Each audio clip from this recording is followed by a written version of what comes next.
हे सगळं करताना त्यांची एक नजर होती पश्चिमेच्या विशाल सागरात.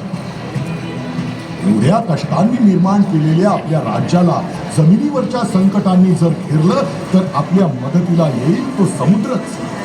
आणि ज्याचं आरमार त्याचा समुद्र हे गुपित महाराजांनी नेमकं हेरलं.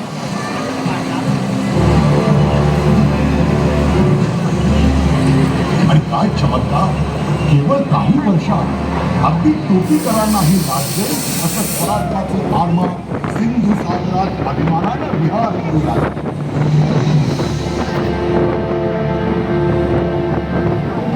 स्वराज्याच्या संख्येला आता पाण्यावर पालान झाला. हा समुद्र तुमचा आहे. या तुमच्या समुद्रावर चिमूटभर फिरंग्यांनी आणि चिमूटभर हर्षांनी गाजवावी. चाचेगिरी करणाऱ्या अरबांनी आपल्या लेकी सुरांना पकडून नेऊन गुलामांच्या बाजारात विकावं. त्यांना त्यांच्या गलबतासकट तोफेच्या तोंडी द्या. आता इथे राज्य आपला. तुम्ही कोकणची पोरं म्हणजे दर्यावरती मारता अशी माडाला मडकी लावून दारू काय गाडीत बसला. या दर्या भवानीची पैरी विखंडून काढा. धूम छान पावे तो या भगव्या झेंड्याचा दरारा पोचला पाहिजे.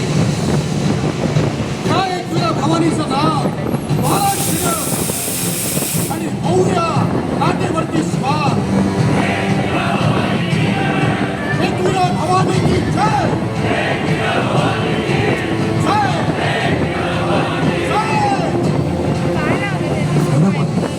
भूपती आणि आता जलपतीही झालेला असा हा शिवाजी राजा जणू काही ऐरावतावर बसलेला सामर्थ्यवान इंद्रासारखा भासू लागला.